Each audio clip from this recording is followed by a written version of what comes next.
Hello दोस्तों, कैसे हैं आप लोग। उम्मीद करता हूँ कि बहुत अच्छे होंगे आप लोग। बात करते हैं भोजपुरी इंडस्ट्री के, जो कि दिखाएगा भोजपुरी के इतिहास में पहली बार दो भाइयों का नाम।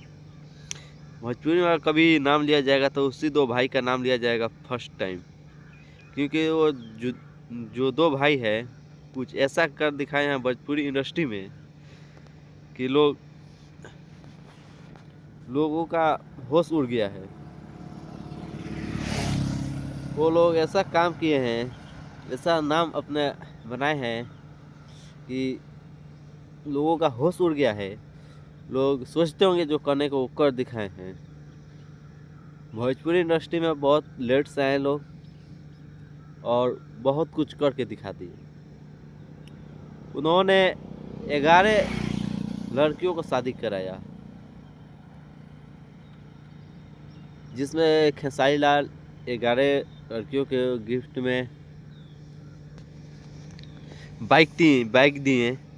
और उन लोगों का जो इतिहास है, एक इतिहास बना दिए हैं भोजपुरी में। ऐसे न्यूज़ जानने के लिए मेरे चैनल को सब्सक्राइब कीजिए।